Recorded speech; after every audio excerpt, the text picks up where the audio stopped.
Welcome to Questions from the Closet. I'm Charlie Bird. And I'm Ben Shalati. Each episode, we discuss a question that we commonly get asked as LGBTQ Latter-day Saints. We are not trying to answer this question or come to a consensus, but simply sharing our perspectives. Today's question is, how can I find a place where I belong? So, Charlie and I are not terribly diverse, and we share many opinions and life experiences. For example, we both have roughly the same level of maturity. But there are some pretty big differences. For example, Ben is 10 years older than I am, so he probably should be a little more mature. It's hard to act my age. We would like to provide a variety of voices and perspectives. So today we're joined by Rachel. Hello. Tell us a little bit about yourself, Rachel. All right. So I am a student. I'm finishing up a degree in social work and neuroscience. And I also work in social work as a caseworker at the Women's Resource Center in downtown Salt Lake. Fantastic. Yeah. What do you want to do when you graduate? Therapy, ultimately, is at least part of what I want to do. And then ultimately, I'd like to get a PhD and do research and kind of some implementation of policy and procedure changes in foster care. Wonderful. Yeah. Rachel, I imagine this is a little bit less stressful than the first time I interviewed you. Most definitely.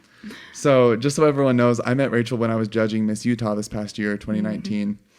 And she comes in for the first interview, and this is my first impression of her. She walks in, she's wearing like this red jumpsuit. The curls are popping, like bold lip. She looks good. And there was a podium in the room. Oh, man. But Rachel does not stand behind no podium. She gets right in front of it. She's like uncomfortably close, but not like too close. And everyone's like, who is this? Anyway, she was so bold. And we just like are spitfiring questions at her. And she's just taking it like a champ. And the last question, she just like mic drops and time's up. And she just like walks out the door and it shuts. And everyone just like jaw dropping. And I was like, I don't know if I'm allowed to say this, but I get my pen and I was like 9, which is a very high score. I don't know if I gave it 10, but like your interview was so good. Thank you. And so I guess you're probably not nervous for this at all. Not as bad as that, that's for sure.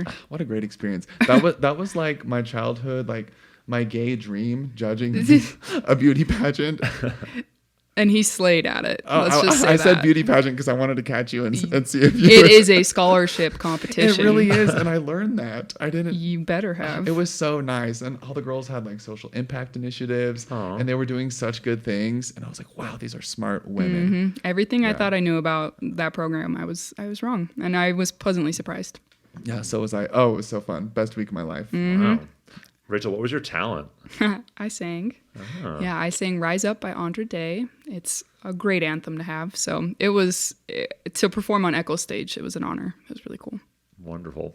You were such a good contestant. Wow. And then it turns out you came out later. And I did. Because I hadn't met you, but it turns out we had a lot of the same friends and we just didn't know. Yep. So true story. amazing. So today we're talking about how to find a place where we belong. And this would mean that sometimes we feel like we don't belong. Absolutely. So, Rachel, how have you worked through figuring out where you belong? You know, it's definitely been a lifelong journey for me. I was transracially adopted when I was younger, and growing up in a family of a different race definitely has some interesting aspects to it. So I've always, I think, had a relation to feeling a little bit on the outside, if you will. But then also even further, obviously, with being LGBT, and I actually didn't come out until a year ago.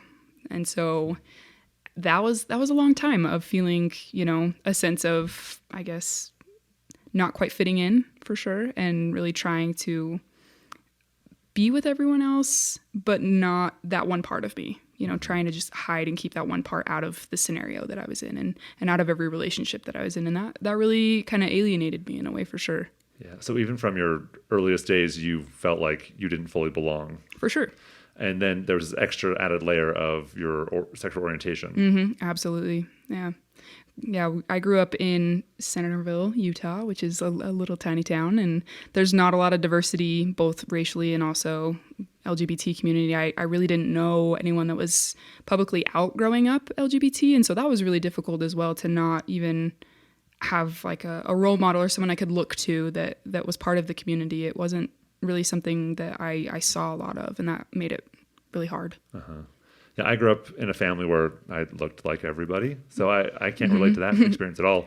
But I remember being with people who, like other guys who would talk about being attracted to women and just like feeling like I didn't fit in. And I remember them talking about sports and just like not fitting in, and just like this feeling of not fitting in general, like there's no one like me. Yeah, absolutely. I had a similar experience growing up. I think I often tried to change who I was in order to. I tried to be a chameleon for a lot of years and just try to like fit in with the group that I was around. And I come from a very sports heavy family, and I love sports. But like when I would go to basketball camps with the basketball team, I would like try to be somebody I wasn't. Yeah. And that created a lot of dissonance for me. And I just always felt like no matter what I did, I could never connect with people. And I guess it's because I wasn't being myself. But yeah, feeling like you don't belong is very real. And for me, a lot of it was stemmed from like kind of like an internal paranoia of maybe first not belonging to myself, but secondly, not feeling like anybody could ever accept me or that I had a place to belong. Absolutely. Yeah. So what have you done to find your people? The first thing that I did when I came out to myself, if you will, I freaked out for sure. And I was so nervous about what social implications would be held if I were to come out. And so I looked up resources, and I found a place called Encircle that had therapy and resources for LGBT individuals. And I set an appointment immediately. The following day, took a sick day from work, and really just tried to find a place that I knew I could feel safe.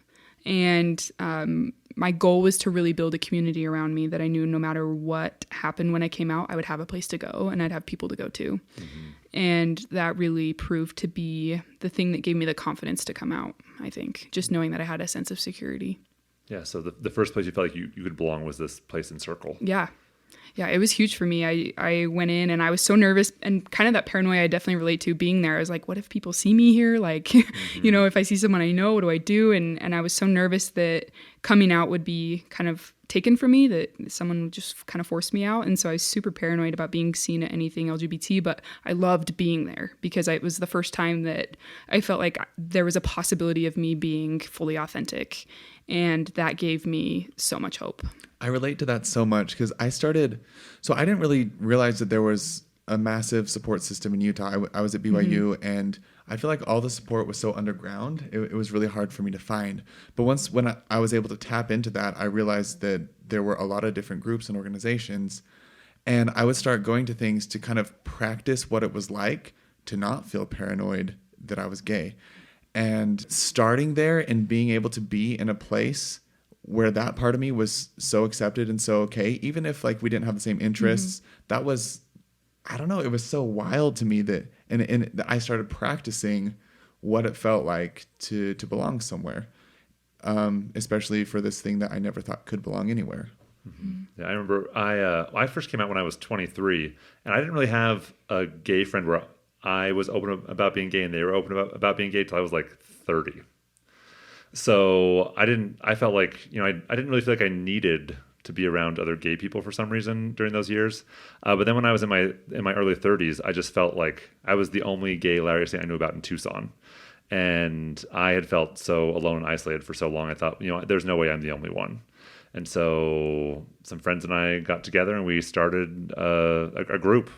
And that was one of the first times I really felt like I belonged, like these people who like got me on so many levels and who just became family to me.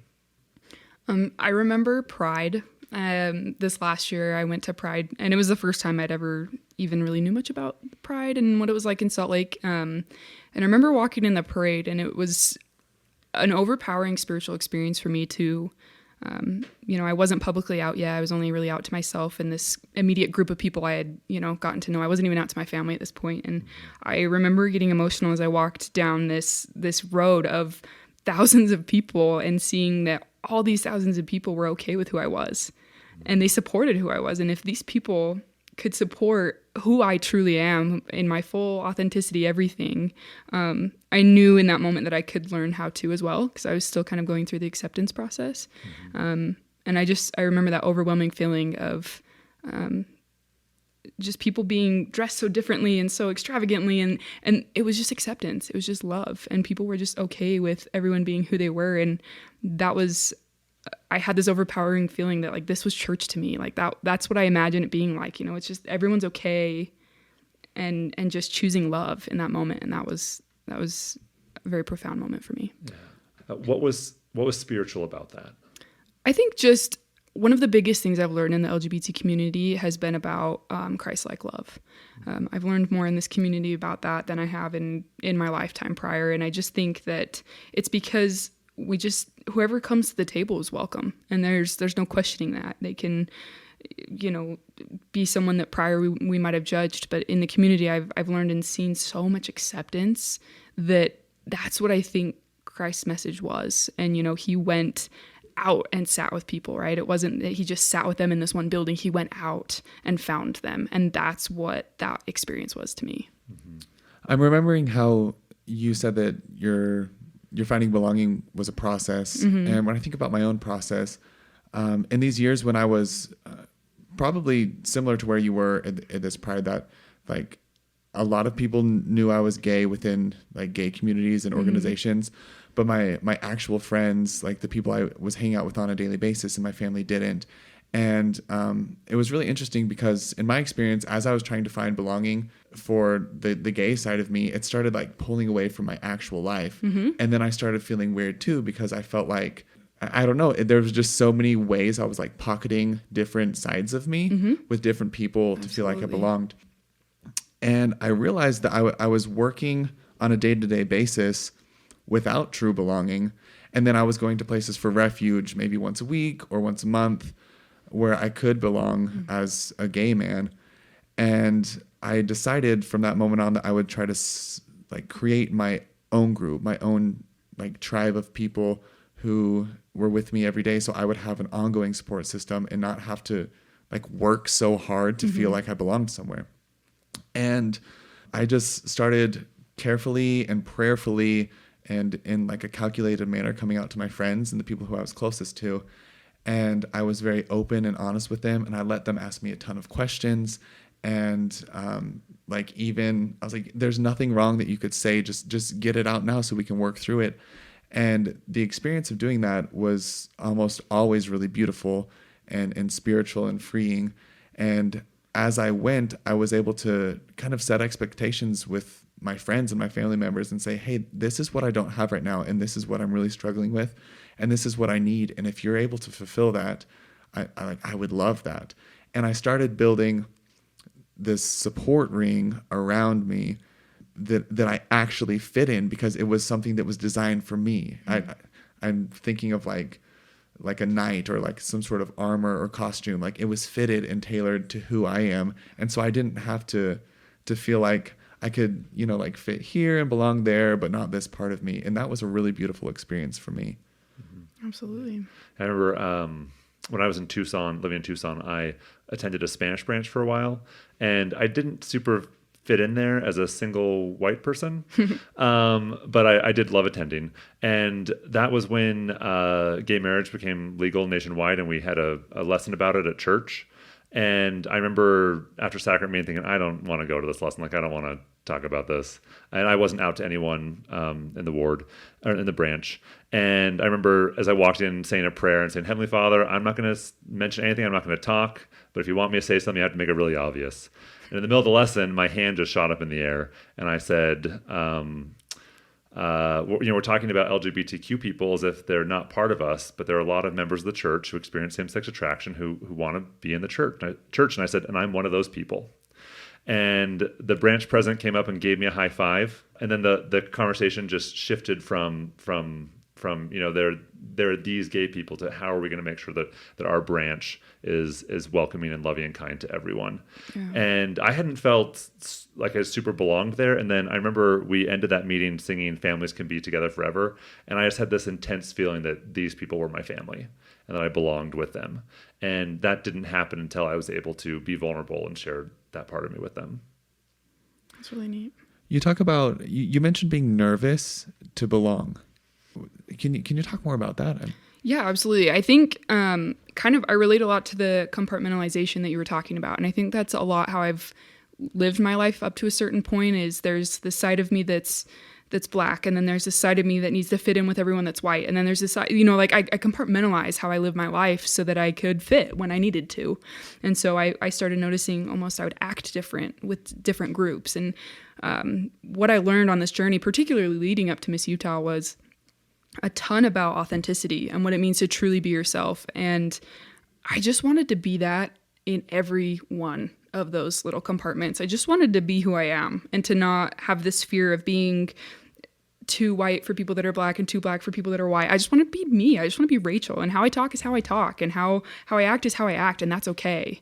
I just wanted that. And so I really studied authenticity and really strived to reach that point. And I think that's what ultimately led up to me having the courage to come out, was just that desire to not have to try and appease people and to fit into these boxes that worked for people's level of comfort. That's what I strived for. I think being adopted played a lot into that. I really was trying to be this perfect child and be this kid that people would want. And, you try and kind of prove your worth a lot when you've gone through adoption and things like that. I think it's very common. And I got stuck in that really my whole life. And so I just wanted to be free of that. So what does it feel like when you don't have to do that, and when someone just completely accepts you? What's the difference there? I think it's realness. It's a sense of knowing that the people in your life or in your tribe, if you will, they will always be there for you. It's not a conditional thing. And I think when you have something that's it's unconditional,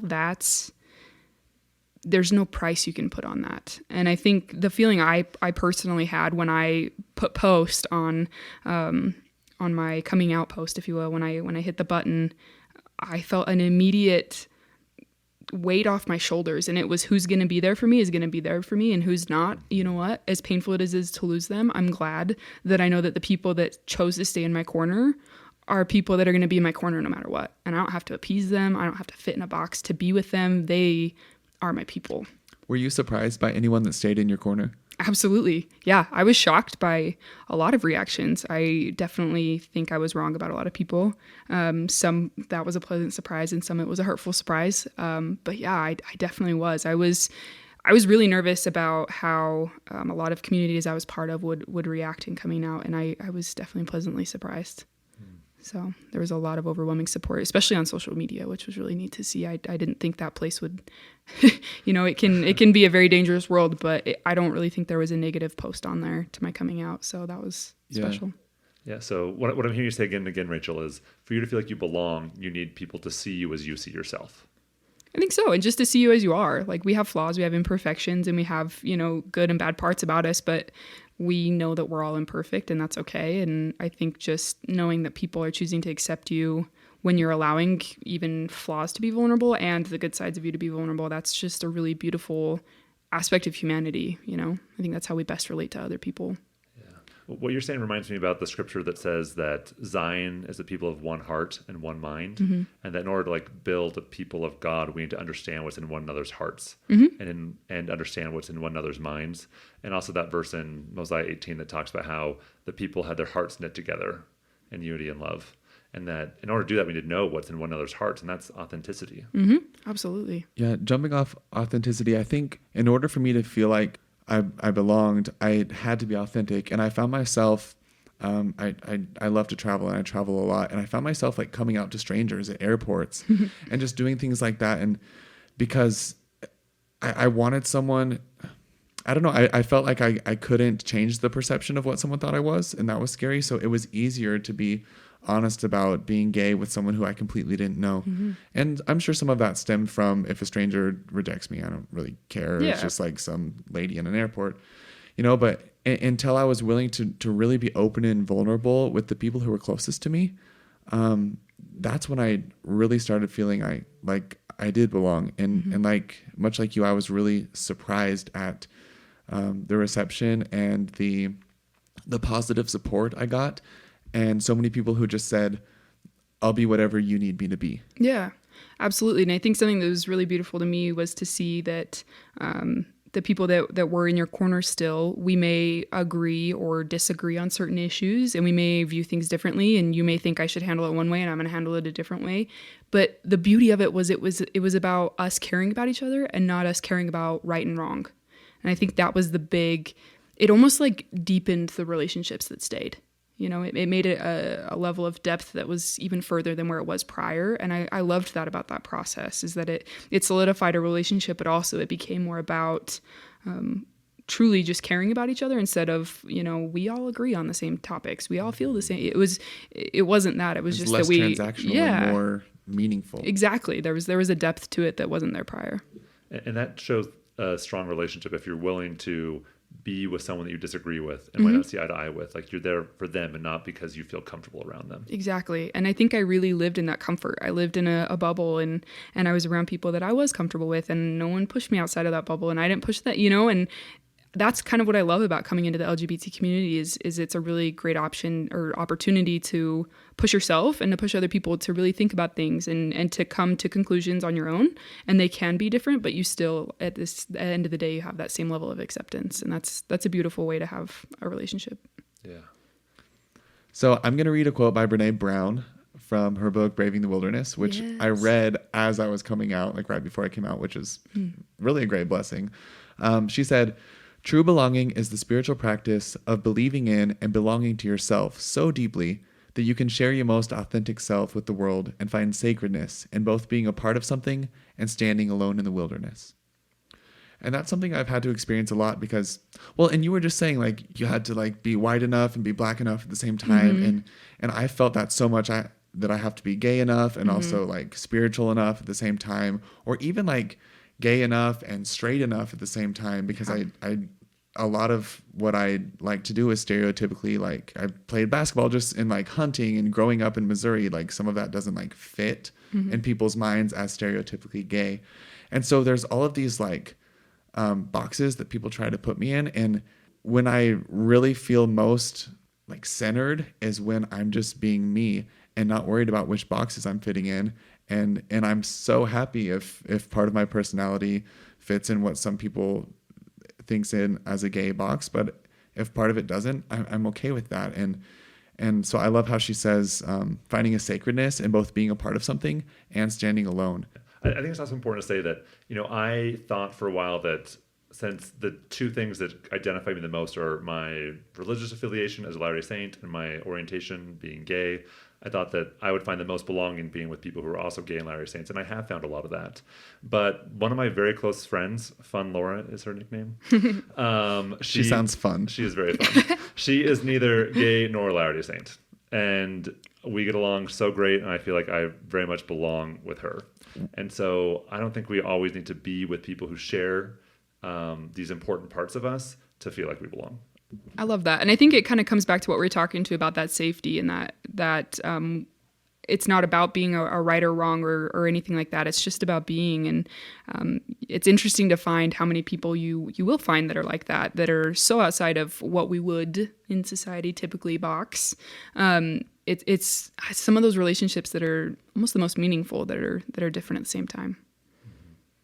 So Rachel, what are some of the biggest things you've learned on this journey to belonging? Definitely a lot of things. It's a big lesson, and it's a big journey, and it's definitely one that takes a lifetime. And I know I have a lifetime more to go. But when it comes down to it, I think finding your people, finding your people is one of the most important journeys to that. And being willing to be vulnerable along that journey is required. You got to do it. But also that the most beautiful thing that people can be is authentic, especially when it's hard. Well, thank you so much for joining us. I love what you've added to this conversation, and it's really good to see you again. Thank you. It's good to see you too. I told y'all she was good. I'm going to give you a 10 this round. Finally.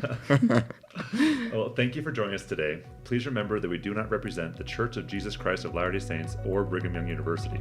We are not trying to be prescriptive or tell anyone what to think or what to do. You heard 3 perspectives, and there are many, many more. We encourage you to listen to other voices and hear a wide variety of experiences. If you would like to submit a question or share a comment about today's episode, you can email us at questionsfromthecloset@gmail.com. Until next time.